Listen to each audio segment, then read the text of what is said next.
자, 안녕하세요. 상무론 14주차 강의 되겠습니다. 14주차 이제 해상보험 후반부 살펴볼 거고, 다음 주 화요일 날 이제 오프라인 수업에서 무역계약의 종료 쭉 살펴보면 아마 종강을 할 수 있을 거라고 봅니다. 우리가 이제 해상보험의 여러 가지 개념들에 대해서 지난 그 화요일 오프라인 수업 때 살펴보았다면, 여기서 이제 볼 내용들은, 해상보험 증권, 뭐 해상보험 약관에 대한 부분을, 살펴보고자 합니다. 해상보험 증권은 크게 나눠보면, 그러니까 이 해상보험 증권의 역할이라고 하는 것은 보험자와 피보험자 사이의 보험계약의 체결의 어떤 결과로서 이제 발행이 되는 것이라고 볼 수가 있는데, 이 해상보험 증권을 종류로 좀 나눠서 보면, 뭐 구보험증권과 신해상보험증권 이렇게 나눠서 생각을 해 볼 수가 있어요. 그래서 1983년도까지 사용이란 표현보다는 이게 여러 가지 오해를 불러일으킬 수 있는 것 같은데, 로이드 SG 팔릿이라고 하는 이거를 이제 구증권이라고 합니다. 구증권은 1779년에 만들어졌습니다. 그래서 이것이 사용이 되다가 나중에 이제 구협회 적하약관이 추가되면서 사용이 되었는데, 요거를 단순히 단독으로 쓰는 형태는 1983년까지가 맞아요. 근데 이제 1982년부터 실질적으로 81년도에 제정을 했고, 82년도부터 쓰기 시작해서 본격적으로 사용된 거는 83년도부터라고 볼 수가 있는데, 신해상보험증권이 있습니다. 1981년도 82년도라고 보는 게 맞겠네요. 82년도 신해상보험증권인데, 이거를 이제 앞뒤를 구분을 해서 그 앞에 것은 구증권, 뒤에 나오는 거는 신해상보험증권이라고 얘기를 하는데, 이렇게 설명을 하면 많은 부분이 여러분들 오해를 하는 것 중에 하나가, 저 위에 있는 로이드 SG 팔릿이 로이드 SG 보험증권을 쓰다가 이제 신해상보험증권으로 완전히 갈아탄 것처럼 느껴질 수 있는데, 오늘날에도 로이드 SG 팔릿이가 부분적으로 쓰입니다. 그게 무슨 말이냐면, 이 구증권과 신증권이 지금은 병존한다. 하나의 보험증권에 통합되어서 남아있다. 이렇게 말씀드릴 수 있을 것 같아요. 완전히 대체되는 것은 아니고, 뭐 그렇게 볼 수가 있습니다. 그리고 여기 보면 뭐 회사용 합동보험증권 이렇게 되어 있는데, 뭐 이거는 이렇게 생각해 보면 돼요. 회사 형태, 우리가 회사 형태라고 하는 형식의 그 주식회사 형태의 보험회사도 있지만, 개인 보험업자라고 하는 뭐 법인이 아닌 개인 형태를 말하는 겁니다. 그래서 개인 보험업자들이 있고, 그런 개인 보험업자들이 사용하는 형식을 여기 뭐 UILU 마린 팔리시 폼이나 회사용 합동보험증권이나 뭐 이렇게 얘기를 하는데, 내용적으로 크게 다르거나 하지는 않습니다. 그래서 해상보험증권의 종류는 이렇게 나눠서 살펴볼 수 있다 정도고요. 자, 해상보험 법규로는 우리가 알아보고 넘어가야 될 것이, 영국 해상보험법이 있습니다. 마린 인슈런스 액트라고 하는 영국 고유의 그 보통법과 어떤 상간스법 이런 것들에 의해서 유래한 것이 이제 MIA이고, 이게 이제 오늘날에 보편적으로 사용되어지는 해상보험의 일종의 중거법으로서 역할을 하고 있고, 대부분의 국가에서 이를 받아들여서 사용하는 것이 그런 모습으로서 나타나고 있습니다. 한국의 대법원에서도 이게 굉장히 오래된 대법원 판례인데, 1977년도 판례에서 해상보험에서 사용되어지는 어떤 보험자의 책임 문제 이런 부분에 있어서는 영국의 법률과 관습에 따라서 해야 된다라는 영국법 중거법 약관이 유효하다라고 인정을 했기 때문에, 이 영국해상보험법이 일종의 단순히 영국이라는 하나의 나라의 개별 법이 아니라 해상보험에 있어서는 일종의 글로벌 스탠다드한 어떤 표준법 같은 역할, 레퍼런스 역할을 하고 있다. 이렇게 말씀드릴 수 있겠네요. 그리고 이게 1906년에 만들어졌고, 뭐 크게 뭐 개정되거나 바뀌거나 하지 않고 너무 오랜 기간 동안 사용이 되어서 이 법이 만들어진 지로부터 벌써 100년이 지나서 이것에 대한 개정이 논의가 됐고, 그래서 1915년에 소비자 보험, 그러니까 해상 보험은 소비자 보험이 아니라서 해당 사항이 크게 없긴 한데, 컨슈머 인슈어런스 액트가 2012년에 나왔고, 기업 보험과 관련해서 해상 보험은 대체적으로 기업에 대한 보험이죠. 그래서 인슈어런스 액트가 2015년에 개정이 되어서 추가적인 사안들이 있습니다. 근데 이게 이렇게만 또 이야기하고 넘어가면 많이 오해를 하는 것 중에 하나가 MIA가 인슈어런스 액트로 완전히 바뀐 것처럼 얘기를 하고 있는데, MIA는 지금도 쓰입니다. MIA에 대해서 인슈어런스 액트 2015가 완전한 개정이 아니고 부분적 개정입니다. 그래서 지금 오늘날에도 MIA가 쓰이고 있고, 1906년에 만들어진 영국 해상보험법이 해상보험에 있어서 가장 중요한 중거법으로서 사용을 하고 있고, 그 중에 일부 내용이 새롭게 개정이 됐다. 뭘 통해서? 인슈어런스 액트를 통해서 개정이 되었다. 그래서 인슈어런스 액트를 통해서 개정된 사안들은 인슈어런스 액트를 따르고, 그렇게 개정되지 않은 기본적인 사안들에 대해서는 MIA를 따른다. 그래서 요게 영국 이 두 가지 법 다 영국 법이긴 하지만 해상보험을 규율하는 굉장히 중요한 중거법으로서의 역할을 수행하고 있다. 그렇게 정리하도록 하겠습니다.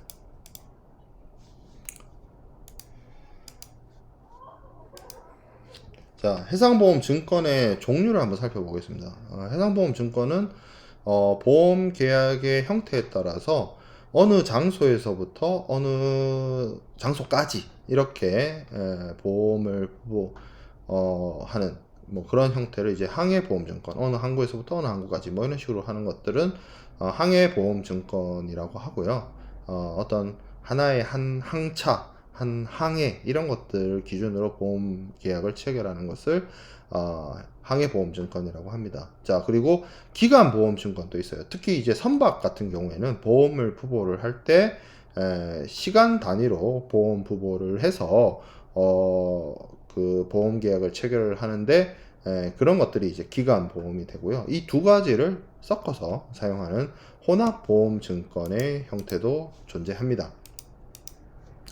자, 그리고 해상보험증권을 또 다르게 분류하는 방식이 있습니다. 이게 이제 앞서 우리가 지난 오프라인 수업 때 얘기했던 보험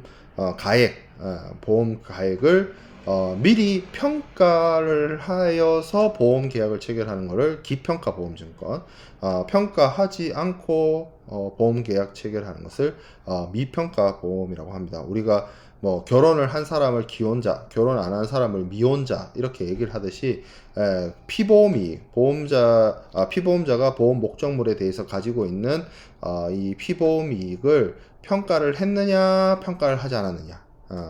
왜 평가를 하지 않고 보험을 듭니까? 라고 하는 것은 평가를 하는 것 자체가 굉장히 어렵거나 아니면 그 평가액 자체가 굉장히 변동이 심한 경우에는 보험 가액을 평가하지 않습니다. 보험 가액을 평가하지 않고 보험 금액만 정해요. 그러니까 이런 거죠. 가치가 1,000원인지 900원인지 1,200원인지 막 수시로 변동이 돼요. 그러면 그걸 정하지 않고 그냥 우리 대충 한 900에 보험 듭시다. 그래서 보험 가액을 확정하지 않은 상태에서 보험 금액만, 보험 계약의 체결 금액만 900 이렇게 해가지고 할 수 있는 거죠. 그러면 이 위에 이게 뭐 밑으로 내려갈 수도 있어요. 경우에 따라서는 내려갈 수도 있는데, 보험 가액이 그렇게 정해지지 않은 상태에서 보험을 들었을 때 실제 사고가 발생하면 그때 정확한 보험 가액이 얼마인지 계산하면 됩니다. 그러면 거기에 따라서 이제 보상이 이루어질 것이고, 보험 가액이 확정되지 않은 상태에서 보험을 들었는데 사고가 안 났다. 그러면 보험 가액이 얼마인지 정확하게 계산 안 해도 돼요. 그냥 보험이 끝난 거니까. 근데 이제 정확한 그 보험 목적물의 가치가 금전으로 계산이 가능한 경우가 있습니다. 보험계약 체결 시점 전에. 그런 경우에는 다 기평가 보험증권으로서 보험을 드는 것이죠. 자, 그 다음에 보험 계약을 할 때 보험의 어떤 주요한 내용들이 다 정해져서 보험을 드는 확정보험증권의 형태도 있고요. 그리고 오픈 팔리시라고 해서 보험 계약의 어떤 수량이라든지 가액이라든지 적재 선박이라든지 그런 것들이 그 정해지지 않고 뭐 경우에 따라서는 사후에 결정이 되어지는 나중에 결정이 되어지는 그런 형태의 보험 계약도 존재합니다. 왜 그러냐면 실제 운송 간행에서 하주들이 직접 자기가 선박에다가 화물을 적재하지 않고 그냥 운송인에게 화물을 인도하고 수령하고 하는 절차를 거치기 때문에 뭐 그 하주들이 운송인에게 화물을 넘길 때에는 어떤 화물의 상태나 이런 것들이 픽스되지 않거나 선박이 어떤 선박인지 정해지지 않거나 뭐 그렇게 그런 상태에서 이제 보험을 들으러 가는 뭐 그런 경우가 발생할 수 있죠. 그럼 예를 들어서 운송이 이렇게 예를 들어 제가 이제 수출을 한다라고 치면 운송업자를 만나요. 화물을 전해줘요. 컨테이너를 하나 줬다고 칩시다. 그 FCL 컨테이너 왔다고 치자고요. 그렇게 이제 하면 알아서 그 선사가 컨테이너 운송을 하겠죠. 근데 나는 이제 어차피 그 선사한테 이제 선화증권 받았고, 뭐, 곧 선적이 이루어질 거니까 그 상태로 이제 보험사를 만납니다. 보험사를 만나거나 보험사한테 전화를 해요. 근데 그러면 보험사 입장에서 묻겠죠. 어느 날 출항합니까? 모르죠. 그 선박회사, 선박 운영하는 회사가 알아서 할 일이죠. 그런 식으로 보험 계약의 주요한 내용이 될 수 있는 항해와 관련된 사안들이 정해지지 않거나 나중에 정해지는 경우가 있어서 그거는 확정되면 서로 알려주기로 하고 보험 계약을 체결하는 것이 오픈 팔리시 애정보험입니다. 그리고 이것이 좀 원래 옛날의 경우에는 선명 비정 보험증권 이게 한국말이 더 어려운데 영어 표현으로 플로팅 팔리시 뭔가 계약이 완전히 안착되어 있지 않고 붕 뜬 상태로 진행이 되는 그런 경우를 의미를 하는 건데 일부에 대한 내용들을 정하고 일부 보험 계약을 체결하는 시점에 정해지지 않은 사안들은 나중에 확정 통지를 통해서 보험 계약 내용이 확정되도록 하는 보험을 선명 미정 보험 플로팅 팔리시라고 이야기를 합니다. 자, 그리고 일반적으로 가장 많이 사용되는 것 중에 하나가 오픈 팔리시가 뭐 개별 한두 개 사안에 대해서 나중에 정하는 것도 있지만 실질적으로 많은 부분에 있어서 실무적으로 사용되는 것은 포괄 예정 보험증권 뭐 이게 이제 오픈 커버 보통 실무에서 해상 보험 하시는 분들이 소위 말하는 오픈 커버라고 이야기하는 것은 이 포괄 예정 보험이 해당이 돼요. 그래서 이거는 이렇게 생각해 보면 돼요. 내가 해상 사업을 할 때마다 그 건건이 매번 보험 계약을 체결하고 보험 조건을 다투고 보험 조건을 논의하고 이런 것들이 굉장히 불편할 수도 있고 매번 반복해야 되는 것일 수도 있습니다. 그래서 어떤 금액을 한도로 정한다든지 아니면 기간을 정해서 포괄적인 형태의 보험 계약을 체결하고 세부적인 항해, 세부적인 해상 사업이 발생할 때 그때 통지를 해서 계산을 해서 보험 계약을 진행을 시키는 그런 형태가 되겠습니다. 그래서 포괄 예정 보험을 하게 되면 실제로는 큰 형태로 기간으로 이렇게 계약을 체결하고 실제 사업이 시작이 되면 뭐 그것에 대해서 화물을 선적할 때마다 보험회사에게 통지를 해가지고 내가 예를 들어 이렇게 생각해 볼 수 있죠. 1월 1일부터 12월 31일까지 보험을 들고 실제 사업은 실제 배는 부산에서 LA로 한 1월 15일 날 정도 출발을 했다라고 하면 1월 15일 배가 출발하기 전에 보험회사한테 얘기를 하죠. 내가 1월 1일부터 12월 31일까지 보험을 들었는데 이때까지는 내 물건이 해외로는 안 나가고 있었는데 1월 15일 날 부산항에서 출항을 해가지고 어느 배에 실려가지고 미국으로 간다라고 알려주면 오케이 그러면 그 항해에 대해서 보험자가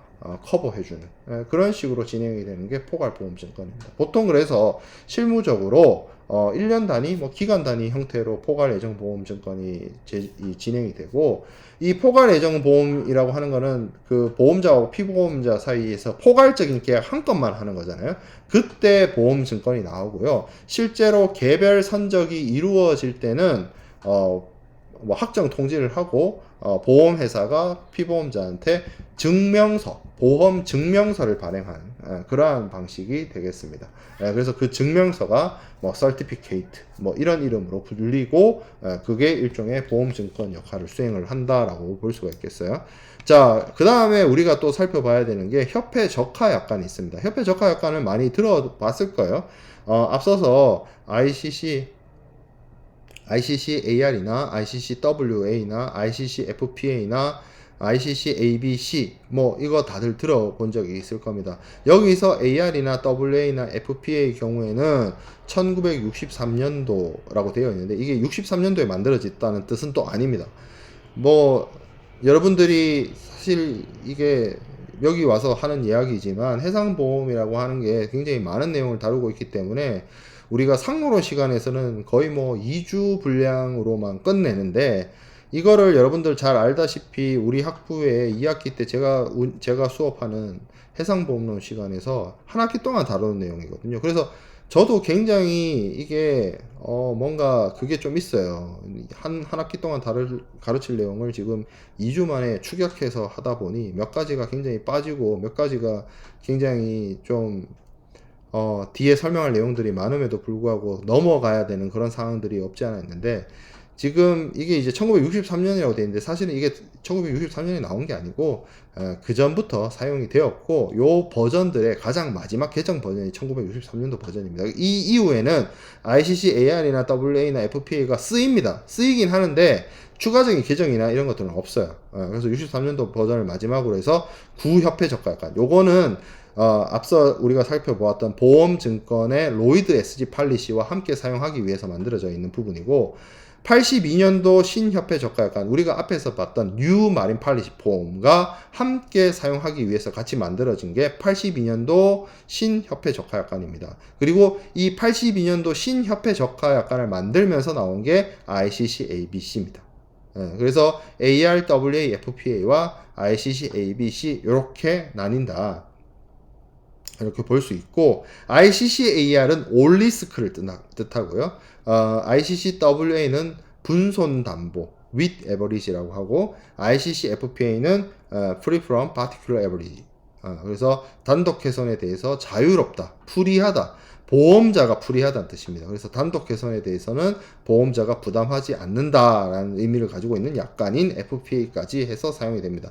그리고 여기서 또 추가적으로 얘기하면 하살표가 이렇게 그어져 있습니다. 그래서 ICC, 왠지 이렇게 보면 ICC-WA와 ICC-B가 뭔가 되게 같을 것 같이 느껴지는데 그렇지 않아요. ICC-AR이나 ICC-A 모두 이게 포괄보험의 형태를 취하고 있기 때문에 비슷합니다. 비슷한데 WA와 B, ICC-FPA와 C는 비슷하진 않다. 그 보험자의 책임이라든지 담보 위험이라든지 이런 부분들이 조금 많이 다르다. 그 기준도 다르고요. 그런 것들이 있으니까 뭐 이렇게 되어 있어요. 그러니까 서로 대응된다라고 하면 그러니까 구협회 적하약관은 ICC, ARWA, FPA가 있었고 신협회 적하약관은 ICC, ABC가 있으니까 이게 이제 대칭된다라고 하는 말은 맞는 말인데, WA가 B와 같다 이런 표현은 틀린 표현입니다. 그래서 그건 주의할 필요가 있다.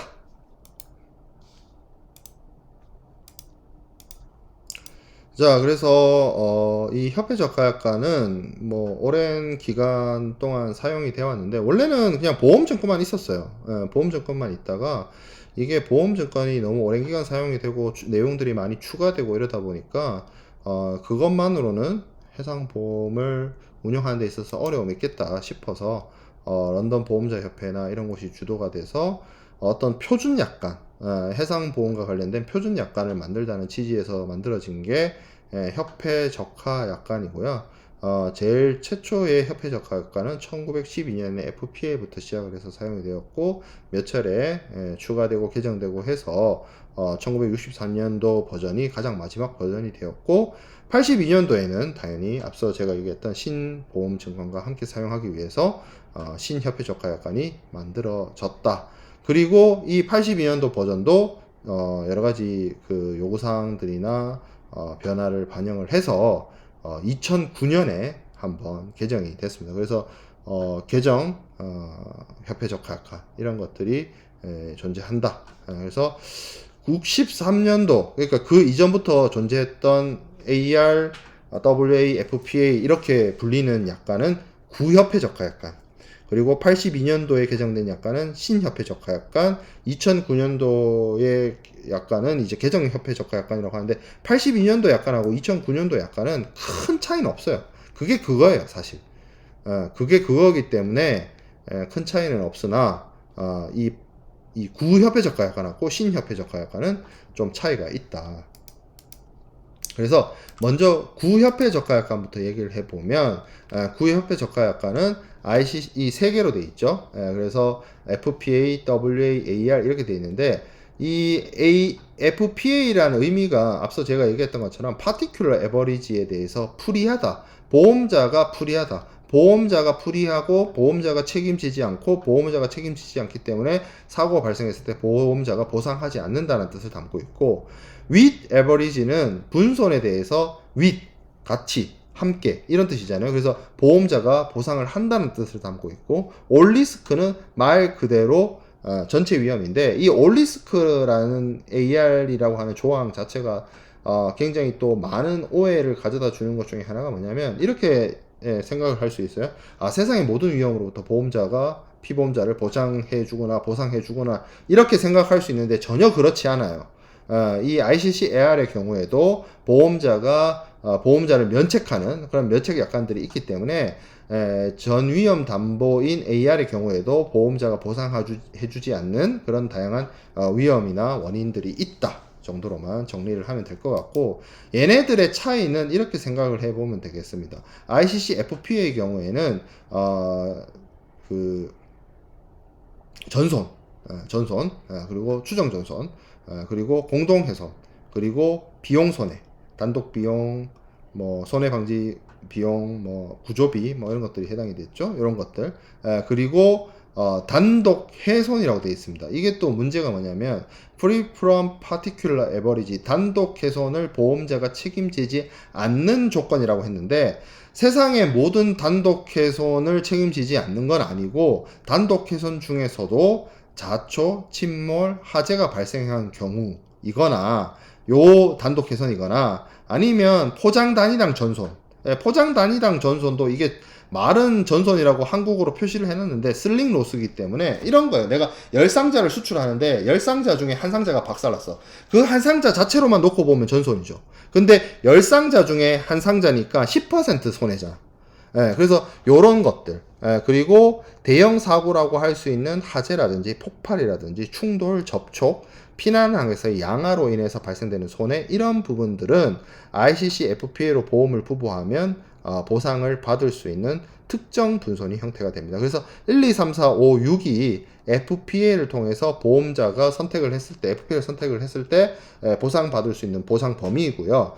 ICCWA를 선택하면 여기 1, 2, 3, 4, 5, 6에다가 추가적으로 특정 분손이 아닌 형태의 단독 훼손도 포함되고 악천후에 의한 해수손이 추가로 포함이 됩니다. 그리고 ICC AR의 경우에는 1, 2, 3, 4, 5, 6, 7, 8에 규정되어 있는 것들 뿐만 아니라 모든 외부적, 우발적 원인에 의한 손해를 보장한다고 되어 있습니다만, 여기서는 ICC AR이라 할지라도 면책 위험에서 보험자가 면책되는 것으로서 보험자가 보상해주지 않는 것으로서 규정되어 있는 부분을 제외하고, 그런 것들은 제외하고 그 외 모든 외부적, 우발적 원인에 의한 손해를 보험자가 보상을 한다. 이렇게 이해를 하면 될 것 같아요. 자, 그 다음에 또 살펴봐야 될 게 신협회 적하약관이 있습니다. 1982년도에 뉴 로이드 SG 팔리시가 제정이 됨으로 인해서 함께 사용되기 시작이 되었고 신증권과 함께 사용되는 거죠. 그래서 이것이 ICC ABC라는 형태로 되어 있습니다. 그래서 요게 이제 추가적으로 사용이 되는 부분이고 그 보장 범위나 이런 것들은 이런 이제 특성이나 이런 것들이 있는데 1982년도 버전과 2009년 버전은 서로 간에 비슷한 내용이 되게 많이 있어요. 하지만 그 이전에 1963년도 약관하고는 분명히 많은 차이점이 존재를 합니다. 그래서 이걸 좀 비교를 해보면 ICC-C를 선택했을 때는 여기에 이제 7번까지 화재, 폭발, 자초, 교사, 침몰 전복, 그리고 육상 운송 용구의 전복이나 탈선, 그리고 충돌이나 접촉, 그리고 조난항에서 양화 작업을 하다가 발생된 손해, 그리고 공동훼손 희생 손해, 그리고 투하, 이런 것들이 ICC-C를 선택을 했을 때 보험자가 보상을 해주는 그런 보장 범위가 되겠고요. 거기에 추가를 해서 비조건으로 들었을 때는 지진, 분화, 낙뢰, 그리고 갑판 유실, 갑판 위에 실려있는 화물이 바닷물이나 이런 거에 실려서 내려가는 그런 경우를 얘기를 하는 것이고, 선박이라든지 부선이라든지 운송 용구라든지 해수, 호수, 하천물이 들어가서 발생되는 그런 손해에 대해서도 ICC-B를 통해서 해결을 할 수가 있고요. 그리고 아까 제가 슬링로스라고 했던 포장 단위단 전손에 대해서 발생되는 손해도 ICC-B를 통해서 보상을 받을 수가 있습니다. 그리고 ICC-A는 위에 11가지 쭉 나열되어 있는 것 외에 손해에 대해서 ICC-A를 보험 부보를 하게 되면 보상을 받을 수가 있습니다. 그러나 세상의 모든 위험으로부터 다 보상을 받는 것은 아니다. 면책 위험이 존재한다라는 부분이죠. 자, 그리고 2009년도에 이 1982년도 신협회 적하약관이 개정이 됐습니다. 보험 시장의 환경이 개선이 되고, 특히 9.11 테러와 같은 국제 테러나 이런 것들이 발생을 함으로써 개정 내용이 바뀌어야 되겠다라는 내용들이 담겨졌고, 물류 보안이라든지 이런 문제들이 크게 이슈가 대두되기도 했었죠. 그리고 2009년 1월 1일부터 그래서 이 런던 보험자 협회, 런던 보험자 협회와 로이즈 협회 이런 곳에서 만나가지고 이제 제정을 했습니다. 그래서 ICC ABC라고 하는 형태의 개정 버전이 사용이 되었다라고 되어 있습니다. 많은 차이를 가지고 있거나 그렇게 하지는 않았고요. 쉽게 좀 얘기를 하면 2009년도 버전이 82년도 버전보다는 피보험자에게 조금 더 유리하게 되어 있습니다. 그래서 조금 더 보험자보다는 피보험자 측의 어떤 그런 것들을 보존하거나 보호해 주려고 노력을 하고 있고요. 그리고 보험 약관의 여러 문구나 이런 것들이 조금 더 업데이트가 되면서 조금 더 해석을 좀 편리하게, 그래서 좀 명확하게, 좀 모호한 표현이나 이런 것들이 사라지고 조금 더 명확한 표현들이 그 협회 적하약관에 들어가게 되었다 라고 정리할 수가 있겠습니다. 그리고 82년도 버전과 2009년도 버전이 똑같다라고는 또 말을 못하는 게, 여기 지금 보험기간 운송구간의 확장에 대한 내용들이 담겨져 있는데 이런 정도의 차이를 가지고 있긴 해요. 그래서 19번 슬라이드에 먼저 오면 이것이 어떤 내용이냐면 보험자의 책임이 시작되는 시기에 대한 부분인데, 82년도 버전 같은 경우에는 출발지의 창고나 보관 장소로부터 물건이 떠날 때 보험자의 책임이 시작된다라고 규정이 되어 있는데, 2009년도 약관에서는 창고 또는 보관 장소에서 운송의 개시를 위해서 운송 차량 또는 그 밖의 운송 용구에 즉시 적재할 목적으로 최초 이동된 때 보험의 그 보험자의 책임이 시작된다. 그리고 통상의 운송 과정 동안 계속된다. 이렇게 규정이 되어 있기 때문에 좀 차이가 있어요. 창고 내에서 화물 실려가지고 떠나는데, 여기 창고에서 움직일 때부터 2009년도 버전에서는 보험자의 책임이 시작되고, 82년도 버전에서는 여기서 창고에 화물 다 실어놓고 떠나갈 때, 출발할 때 보험자의 책임이 시작된다고 하니까, 그 이렇게 차이를 두면 요 창고 안에서의 화물의 어떤 멸신이나 손상에 대해서 2009년도 버전은 책임을 져주지만 1982년도 버전에 있어서는 그런 부분이 책임에 해당이 되지 않기 때문에 문제가 될 수 있는 부분도 있다는 거죠. 자, 그리고, 우리가 앞서 살펴보았던 그 ICC, ABC의 그 보험자의 책임에 대해서 정리를 해 놓은 겁니다. 그래서 여기 보면 동그라미 되어 있는 부분이, 보험자가 책임을 지는 부분, X로 표시되어 있는 게, 피보험자가 보상을 받을 수 없는, 보험자가 책임지지 않는 부분이 되겠습니다. 자, 그리고 17번 슬라이드에 있는 내용이 보험자가 면책되는 사안들을 정리해 두었습니다. 그래서 여기 4조 일반 면책 8번 동그라미에 있는 것처럼 제3자의 불법 행위에 의한 고의적 손상이나 파괴의 경우에는 ICCA가 보험자가 보상을 해준다는 거지만 이거를 제외하고 는 다 X 표시가 그어져 있죠. 그래서 이 부분들은 보험자가 보상을 해주지 않는다. 다만 제가 여기다 표시를 하진 않았는데 제6조 전쟁위험의 1번 전쟁위험 8개 이렇게 되어 있는데 여기서 ICCA의 경우에만 똑같이 여기도 ICCA만 그렇고 여기도 ICCA만 그렇죠. ICCA의 경우에만 이 전쟁위험의 그 해적 행위를 뺐습니다. 면책 조항에 규정된 사안들은 보험자가 ICCA로 보험을 부부했다 하더라도 보상해주지 않는 면책 조항을 규정을 하고 있어요. 그렇기 때문에 이런 행위들이 되겠죠. 피보험자의 어떤 고의에 의한 것이라든지 화물 고유의 하자라든지 포장이 잘못됐다든지 아니면 선장의 어떤 악행이라든지 이런 것들이 이제 보험자가 면책되는 사유이긴 한데 그러한 면책 사유에 해당이 되면 보험자는 보상을 해주지 않습니다. 근데 면책 사유에 해당되지 않는다면 그것은 보험을 통해서 보상을 해주는 것이에요. 그래서 여기 6조의 전쟁 위험 중에 ICCA의 경우에는 여기서 해적 행위를 뺍니다. 그래서 면책 조항에서 빠졌다는 것은 ICCA의 경우에는 해적으로 인한 화물의 손상에 대해서 보상을 해준다 라는 의미가 가지고 있습니다. 자, 그래서 보험과 관련해서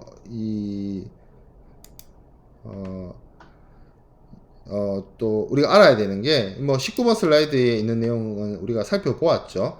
이 18번 슬라이드에 있는 내용은 뭐냐면 보험자가 도대체 화물의 멸실 손상에 대해서 책임을 진다라고 하는데 과연 어디서부터 어디까지 책임을 지느냐 이런 이슈가 있을 수 있어요. 그래서 제가 보험 계약의 책임이 시작되는 시기에 대해서는 앞서 얘기를 드렸는데 창고 또는 보관 장소에서 운송의 개시를 위해서 운송 연구나 이런 것에 이제 적재돼 가지고 적재할 목적으로 화물이 최초로 움직일 때부터 시작을 합니다. 그래서 통상의 운송 과정 내도록 보험자의 책임이 그대로 존속을 하고요.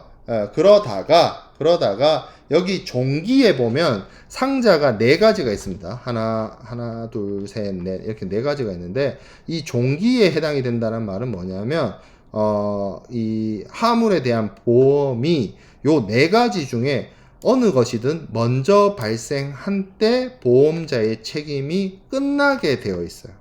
보험자의 책임이 끝나게 되어 있어서 이거 4가지 중에 먼저 이벤트죠. 이벤트로서 먼저 발생하면 그때 보험자의 책임이 끝난다. 운송이 종료되고 보험도 끝났다. 라고 볼 수가 있는 부분입니다. 그래서 첫 번째 보면 목적지의 최종 창고 또는 보관 장소에서 운송 차량 또는 그 밖의 운송 용구로부터 양육을 완료하게 되었을 때 그때 보험자의 책임이 끝난다라는 거죠.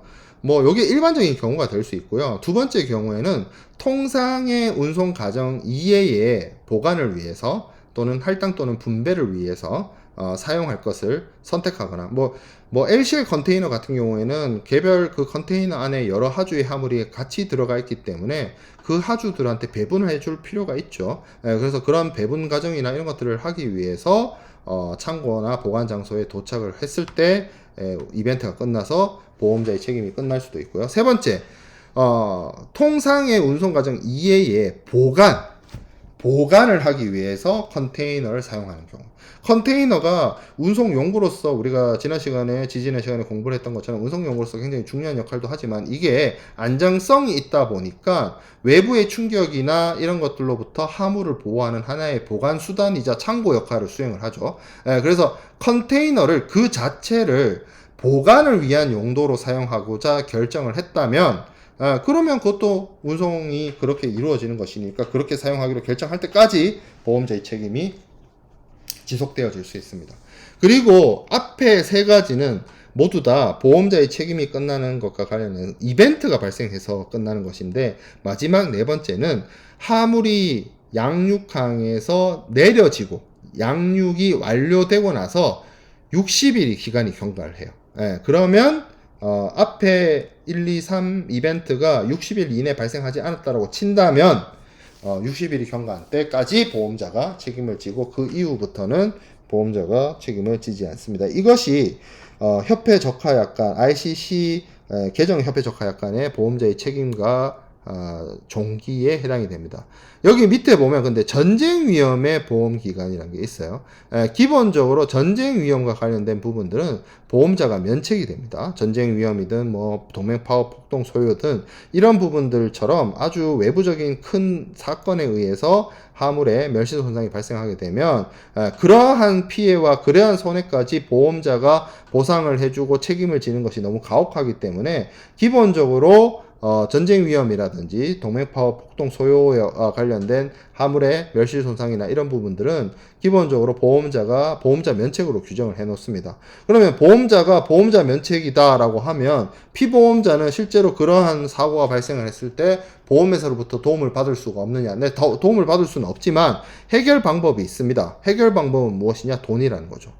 그래서 전쟁 위험으로부터 내가 좀 보호를 받고 싶다, 내 화물이. 그러면 추가 보험료를 내고 전쟁 약관을 들면 됩니다. 전쟁 위험과 관련된 약관을 들면 추가 보험료의 대가로서 보험자는 피보험자한테 전쟁 행위, 군사적 적대 행위에 의해서 발생되는 화물의 멸실 손상에 대해서 보험자는 보상을 해줄 수 있고 해야 된다는 거죠. 그래서 그런 것들을 하는 그 특별 약관이나 특약이 이제 IWC 전쟁 위험 약관이 있고 동맹 파업 폭동 소요와 관련된 혹은 뭐 테러 행위라든지 뭐 그런 것들과 관련된 Institute Strike Clause ISC가 있습니다. 그래서 ISC의 경우에는 여기서 말씀드렸던 개정협회 적하약관의 ICC와 동일한 보험자의 책임 시작과 보험자의 그 책임의 종기를 가지고 있는데 반해서 전쟁 위험과 관련된 보험의 시작은 본선의 화물이 적재된 때로부터 본선의 화물이 양육될 때까지 보험 기간이 지속이 되고, 기간적인 경과로서는 본선 도착 후 15일 내까지 전쟁 위험에 대한 약관이 적용이 됩니다. 근데 이 차이가 있어요. 여기는 양육이 완료된 60일이죠. 여기는 화물을 실은 선박이 본선이 도착한 후에 자정부터 계산해서 15일까지가 보험자의 책임 기간이라고 볼 수 있겠습니다. 그러한 차이가 있다는 거죠. 그래서 82년도, 2009년도 약관하고 차이. 2009년도 약간의 그 종기의 경우에도 완전히 그 전까지는 1982년도 약관까지는 창고에 도착한 때였지만 2009년도 개정협회적 약관에서부터는 창고에 도착해서 화물이 완전히 양육을 완료할 때까지 보험자의 책임이 있다라고 규정을 해 두고 있는 상황입니다. 자, 항공보험인데 이제 뭐 해상보험은 어느 정도 우리가 다 살펴본 부분이고, 여기서부터는 조금 내용을 이제 끊어 가도록 하겠습니다. 끊어 간다는 게 요번 주 강의 자료를 다 끝내는 게 아니고, 제가 원래대로라고 하면 다음 주는 이제 보강 주간이기 때문에 수업을 안 하는 것이 좋지만, 우리가 추석 때 휴가한 것도 있고 해서 12일 날 이제 그 마지막 오프라인 수업을 하려고 하는데요. 그때 뭐 너무 진도를 많이 남겨놓으면 여러분들